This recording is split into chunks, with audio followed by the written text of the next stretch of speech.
What if the only thing standing between you and the life you dream of is the part of you that quits too soon? What if greatness isn't reserved for the lucky or the talented, but for those who simply refuse to stop?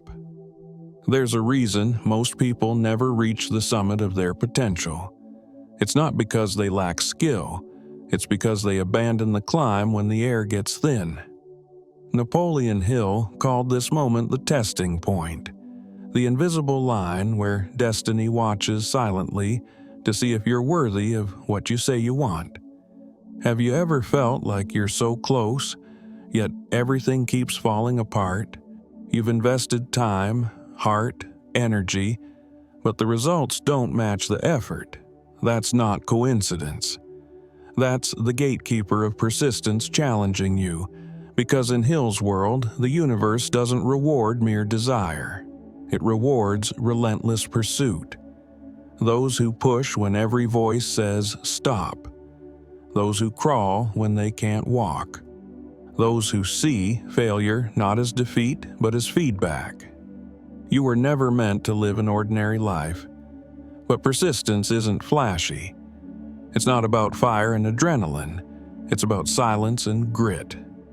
It's the decision you make in the dark, when no one's watching, to keep going anyway.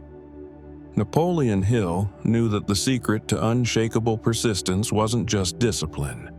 It was a burning desire so intense that quitting becomes more painful than failing. The kind of desire that burns through obstacles like a flame through paper. But here's the truth nobody tells you. Most people never find that fire. They settle, they rationalize, they quit with sophisticated excuses, and worse, they convince themselves they never wanted it that much to begin with. Hill didn't write for the faint-hearted. He wrote for the few who feel something inside them that won't be silenced.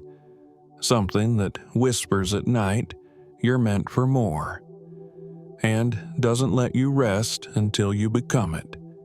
So, if your soul aches for progress, if you've tasted failure but still hunger for victory, this message is for you. Because the secret to unshakable persistence isn't found in motivation or willpower. It's in understanding who you must become to deserve the life you desire. This isn't just about achieving success. It's about becoming the kind of person success can't ignore. And once you tap into that, there's no turning back. There's a moment in every life when silence becomes unbearable. When you wake up and realize you've been drifting, half living, half trying. And it's not that you didn't want more, it's that you were never taught how to want with intensity. Napoleon Hill said that all achievement begins with desire, but not any kind of desire. A desire so strong it becomes obsession. A desire that doesn't knock politely, but pounds at the door of your soul, night after night, refusing to leave. But most people fear that kind of desire. Why? Because once you admit what you truly want, you have no excuse left not to chase it. You can't hide behind doubt or time or what others think. The moment you declare your dream, the world begins to test your loyalty to it. Hill called this the starting point of all persistence, a vision so alive within you that giving up is no longer an option. Not because it's easy, but because anything else would feel like spiritual death. The reason so many give up isn't failure. It's fog, confusion, the absence of a clear goal that sets your blood on fire. Hill's philosophy wasn't about hustle, it was about inner alignment. He believed that when the desire is definite and the goal is crystal clear, the mind becomes a magnet. Not by magic, but by decision, by commitment, by acting as if success were already inevitable. That's the first step to developing persistence that nothing, absolutely nothing, can shake. And Here's the paradox. Your dream has never been the problem. Your belief in your right to chase it is. Somewhere, life taught you to lower your expectations, to play it safe, to be realistic. But Hill saw realism as the enemy of achievement. He believed that reality bends to those who insist, who refuse to negotiate with limitations, who feed their vision daily until it becomes more real than the obstacles in front of them. That's not fantasy. That's the first law of persistence. So let me ask you now, and answer honestly, what is the thing you want so badly that it scares you? Not the thing you say to impress others, not the thing that feels comfortable, the one that feels impossible, irrational, unattainable. That's the one worth chasing, and that's the one Napoleon Hill would demand you fight for. Because once your desire is definite, your destiny is no longer a matter of chance. It becomes a matter of time. What if your biggest failure wasn't meant to destroy you, but to measure you?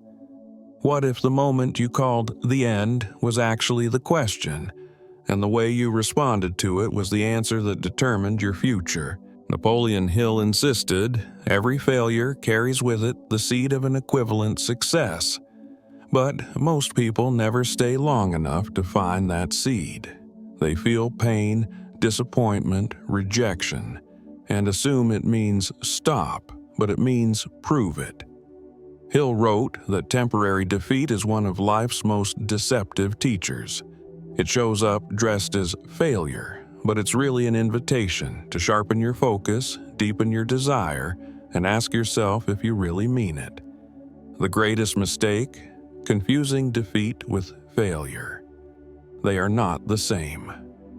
Defeat is a moment. Failure is a decision. Persistence means learning to outlast the moment, to stand still in the fire and not flinch, because you know what's on the other side. When Hill studied the most successful people of his time, he found a pattern. Almost every one of them faced disaster before breakthrough. Bankruptcy, rejection, humiliation, and yet they kept going. Why? Because they had burned the bridges behind them. There was no plan B, no back door, just the unwavering belief that what they wanted was real and worth every bruise. That is the price of greatness, and that is the test most people quietly fail. Think about your life. How many times have you walked away right before something shifted? How many dreams did you bury because the world said, "Not yet," and you mistook it for no? Hill believed the universe has a rhythm, and part of that rhythm is resistance. The bigger the dream, the greater the delay. Not to punish you, to prepare you, because the strength you need for the reward can only be built in the waiting. So here's the truth, raw and unfiltered. If you've been knocked down, embarrassed, exhausted, good. That means you're in the arena. You're in the exact place where transformation happens, but only if you stay. Only if you decide that this discomfort, this doubt, this detour will not define you. Because in Napoleon Hill's world, the only people who fail are the ones who leave before the miracle unfolds. Most people think persistence is just about willpower. But Hill saw something deeper. He believed that the mind is the battlefield, and whoever controls the conversation inside it wins. In Think and Grow Rich, he introduced one of the most misunderstood but powerful concepts in personal development: autosuggestion. Not positive thinking, not wishful hope, but the intentional planting of thoughts so potent they rewire your subconscious until your actions align with your desire automatically. Every morning you wake up, the world whispers lies, that you're not ready, not enough, not capable. If you don't replace those lies with truth, they will root inside you and rot everything you're building. Autosuggestion is the tool Hill gave us to fight back. It's the deliberate act of feeding your mind daily with the vision of who you are becoming, until that vision becomes more real than your fears. Until quitting doesn't even feel like an option anymore. Hill said that faith is not something you wait for. It's something you manufacture. Through repetition, through emotion, through speaking your destiny out loud so many times that your subconscious starts to believe it's already done. That's how persistence is born, not from external motivation, but from internal certainty, a knowing so deep that even when your results scream no, your inner voice whispers, keep going, because it's already yours. But here's the catch. This discipline is invisible. No one will clap when you do it. No one will notice when you speak your affirmations, write your goals, repeat your vision. But Hill insisted. The invisible always precedes the visible. What you rehearse in your mind will eventually break through into your reality, if you refuse to stop. If you program your thoughts the way a master builder draws blueprints, precisely, obsessively, relentlessly.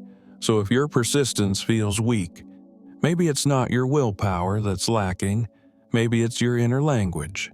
Maybe your dream is starving for affirmation, for clarity, for repetition. This is not fluff. This is neuropsychological warfare. And Hill knew, if you feed your mind the right way, you won't have to force persistence.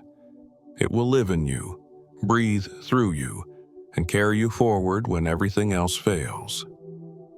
At some point, wishing must die, and decision must rise. Napoleon Hill was ruthless on this point. Successful people decide quickly and change their minds slowly, if ever. Why? Because decision is the sword that cuts through doubt. It's not just a choice, it's the burial of every other option. Persistence doesn't survive in the land of hesitation.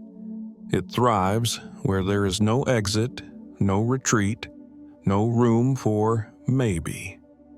And Hill knew that the day you stop entertaining alternatives, your power multiplies. Most people live in a loop of almosts, almost committed, almost focused, almost ready. But almost is the enemy of persistence. Hill taught that indecision is one of the 6 basic fears, not because it's lazy, but because it keeps you safe. Safe from risk, safe from judgment, safe from failure, but also safe from greatness. And the cruel irony, that safety becomes the prison. A life half lived behind the bars of what if. Hill didn't just tell people to dream. He told them to burn the boats, to make a decision so complete that the only direction left is forward. That doesn't mean recklessness, it means alignment. Integrity between what you say you want and what you're actually willing to give up for it. Persistence only becomes unshakable when your dream is no longer optional, when it becomes who you are. Think about it. Who do you become when you decide that quitting is no longer in your vocabulary? That the old identity, the one that procrastinated, that doubted, that ran, has died? Hill believed that transformation isn't in the doing, it's in the becoming. When you stop trying to be and simply are, your actions change, your energy changes, your results change, because your mind no longer tolerates anything that isn't in alignment with that new identity. So, here's the question. Are you still waiting for signs, or have you decided? Not casually, not conditionally, but with the kind of finality that scares you a little. Because Hill taught that the universe doesn't move for the undecided. It moves for those who stand up, stake their claim, and walk like the destination already exists. Not someday, but now. Because, in the world of unshakable persistence, the journey begins after the decision is made. There's a fire that doesn't burn out, because it never came from the outside.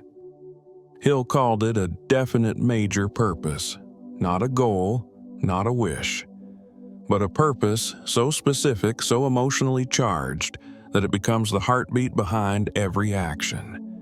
Without this, persistence becomes mechanical, dry, easily abandoned. But with it, you become unstoppable, because you're not just working towards something, you're becoming someone. Hill believed that most people fail not because they lack talent or opportunity, but because their dreams aren't backed by a reason strong enough to survive discomfort. It's easy to quit when your why is vague. It's easy to rationalize when the cost feels higher than the reward.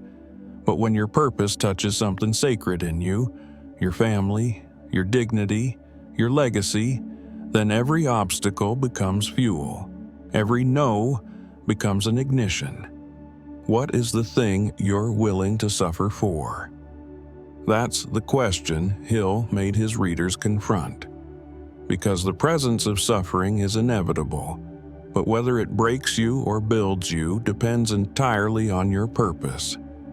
People without purpose beg for motivation. People with purpose create it. That's the power of emotional clarity. And Hill knew. When your heart is aligned with your mission, persistence feels less like effort and more like devotion. Let's be honest, the journey is long. It's filled with doubt, delay, and disappointment. But the one who endures is not always the strongest. It's the one who has something worth enduring for. Something that whispers, even in silence, "You cannot stop now. You were born for this." That is the hidden voice of purpose. It doesn't scream. It doesn't beg. It simply exists, steady and unrelenting, like gravity pulling you toward your future. So if you've been tired, on the edge of quitting, unsure of your path, it may not be your strength that's failing. It may be your purpose that's unclear. Go back. Dig deeper. Find the thing that makes you cry when you speak it aloud. That's the root of real persistence, not in the doing, but in the reason behind it. Because as Hill taught us, when your why is strong enough, the how becomes irrelevant. Imagine a force inside you more powerful than fatigue, more consistent than motivation, more precise than luck. Hill believed that this force, true persistence, is not something you are born with. It is something you build, brick by brick, thought by thought, decision by decision.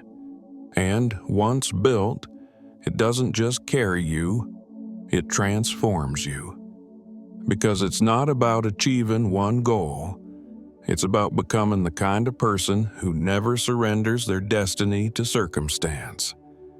Every time you want to quit and choose to stay, a piece of the old you dies, and a stronger version rises. Hill didn't write about persistence as a temporary fuel. He wrote about it as a spiritual discipline, a sacred commitment to the highest version of yourself. The world may see your actions, your failures, your progress, but only you see the war happening within. And Hill made it clear. Who you become in that war is more important than anything you gain from it. Persistence in Hill's vision is not linear. It's not pretty. It's not loud. It's the quiet decision to rise again when everything in you says, "Stay down." It's the private refusal to betray your dream just because life isn't clapping for you yet. And over time, that refusal becomes your identity, your reputation, your power. You no longer chase opportunities. You attract them. Because you carry the one quality that success respects, you don't give up. And that Hill taught us, is the real secret. Success doesn't belong to the most gifted or the most privileged. It belongs to the ones who refuse to go away. The ones who are so deeply convinced of their vision that even failure becomes part of the plan. They walk into rejection like it's training. They see obstacles as design. They lose, but never leave, because they know the finish line isn't out there. It's built step by step inside them. So ask yourself now, not someday, not tomorrow, who do I need to become to never give up again? That's the real question. And maybe, just maybe, the real treasure of persistence isn't the goal you'll reach, but the unbreakable soul you'll forge along the way. There is a moment in every great journey where effort becomes nature, where what once required willpower now flows like instinct. Hill called this autosuggestion, but it's deeper than repetition. It's the re-education of the subconscious. When your mind hears the same command over and over, I will persist no matter what, it eventually stops questioning, it stops doubting, and starts obeying. Persistence becomes not something you do. It becomes who you are when no one is watching. This was Hill's true genius. He understood that success wasn't about working harder than everyone else. It was about thinking differently, programming the mind with such precision and clarity that action becomes inevitable. If you tell yourself every day that you're powerful, determined, unshakable, even when you don't feel it, your subconscious begins to rewrite the script. Slowly, invisibly, you become the very person you've been declaring. But here's the truth Hill didn't sugarcoat. This transformation isn't instant. It's not glamorous. It's not easy. You'll say the words before you believe them. You'll take the steps before you feel ready. You'll push forward while the world whispers that it's pointless. But if you keep speaking life into your dream, if you keep programming your persistence, eventually the world bends. Not because you forced it, but because you became immovable. Think of the greatest mountains you've ever seen. They don't rush, they don't beg, they just are. And Hill believed we could build minds like mountains, resilient, unmoved by storm or silence. That's the essence of persistence, not chasing the wind, not reacting to noise, but standing, rooted in a decision so deep that even failure loses its grip on you. You stop negotiating with your potential and start protecting it. So if no one told you this before, hear it now. You don't need to feel strong to be persistent. You just need to decide that weakness won't be your story. That no matter how long it takes, how hard it gets, or how many times you fall, you will rise. You will rise because you chose to. And once that decision is made, everything else becomes detail. Hill understood something few ever dare to admit. Most people are not defeated by life. They are defeated by themselves. By the voice in their head that says, "You're too late. You're not enough. You'll never make it." And that's exactly where persistence becomes sacred. Because when you persist, you're not just pushing against external resistance. You're reclaiming your power from the internal saboteur who's been lying to you for years. He wrote that every person who wins must first conquer the battlefield of the mind. That's where the real war is, and persistence is your sword. It cuts through fear, self-doubt, procrastination, perfectionism, and the toxic need for validation. With each step forward, you're telling the world and yourself, I am no longer available for mediocrity. You're not asking for permission anymore. You're not waiting for ideal conditions. You're moving, and that movement is a declaration. I will not be buried by this life. I will rise from it, This is where the energy shifts. You stop needing applause. You stop chasing external proof. Because now you know. You know who you are. You know why you're here. And you know that if you keep showing up, something sacred will unfold. Not because of luck, but because of loyalty to your dream. That's what Hill preached over and over. Success is the reward for the soul that refuses to abandon itself.